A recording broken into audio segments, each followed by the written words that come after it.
നമ്മൾ ഇന്നൊരു കക്ക ഫ്രൈ ആക്കാൻ വേണ്ടിയിട്ടാണ് ഇതെല്ലാം എടുത്തിരിക്കുന്നത്. ഇതിൽ ചെറിയ ഉള്ളി അരിഞ്ഞത്, പച്ചമുളക്, വെളുത്തുള്ളി, ഇഞ്ചി, തേങ്ങ ചെറിയ പീസായിട്ട് അരിഞ്ഞത്, ഒരു തക്കാളി. ഇനി നമുക്ക് വെളിച്ചെണ്ണ ഒഴിച്ചു കൊടുക്കുക. വെളിച്ചെണ്ണ ഒഴിച്ച് കൊടുത്തിട്ട് നമുക്ക് കുറച്ച് കടുക് ഇട്ട് കൊടുക്കാം.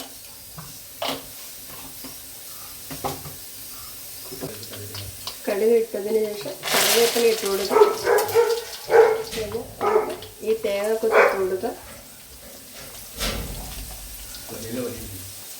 തേങ്ങക്കൊത്തിട്ട് ഒന്ന് ഇളക്കിയതിന് ശേഷം ഒരു കളർ വ്യത്യാസം, ചെറുതായിട്ടൊരു കളർ വ്യത്യാസം വന്നതിന് ശേഷം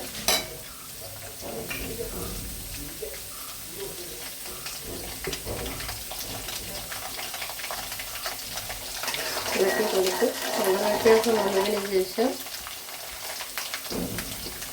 നമുക്ക് ഇഞ്ചി വെളുത്തുള്ളി ഇട്ട് കൊടുക്കും. ഇഞ്ചിയും വെളുത്തുള്ളി ഇട്ട് കൊടുത്ത്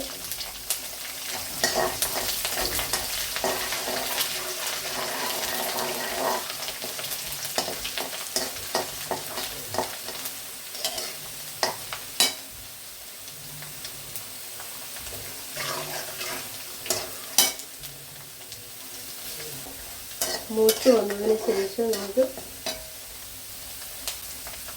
ചെറിയ ഉള്ളി ഇട്ട് കൊടുക്കാം.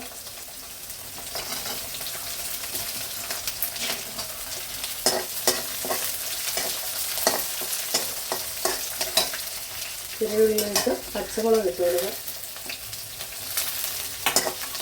നമ്മൾ ഒരു ഇതൊന്ന് മൂത്ത് വരണം. ചെറിയ ഉള്ളി ഒന്ന് മൂത്ത് എല്ലാം കൂടി ഒന്ന് മൂത്ത് വരുമ്പോഴത്തേക്ക് ഇതൊരു വിധം മൂത്ത് വന്നതിന് ശേഷം നമുക്ക് ഒരു തക്കാളി, ചെറിയ തക്കാളി മുറിച്ച് ഇട്ട് കൊടുക്കാം.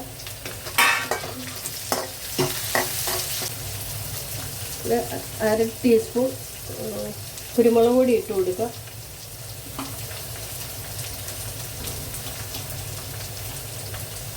ഒരു ടീസ്പൂൺ മുളക് പൊടി ഇട്ടു, കാശ്മീരി മുളക് പൊടി ഇട്ട് കൊടുക്കാം.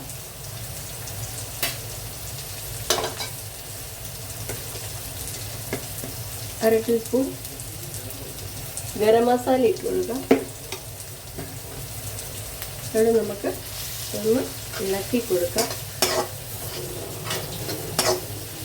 ഇളക്കി കൊടുത്തതിന് ശേഷം ആവശ്യത്തിനുള്ള ഉപ്പിട്ട് കൊടുക്കാം.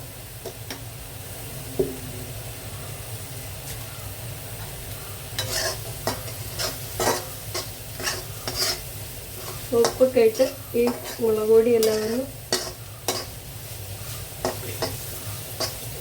മൂത്തതിന് ശേഷം നമുക്ക് ഈ കക്ക ഇറച്ചി ഇട്ട് കൊടുക്കാം. വലിയ ഇറച്ചിയാണ്.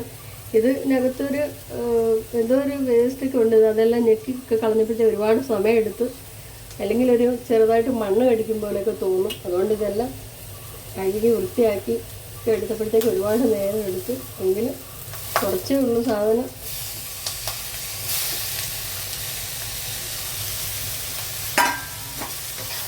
നമുക്കത് നല്ലതുപോലെ ഇളക്കി അത് മൂപ്പിച്ച് കൊടുക്കാം.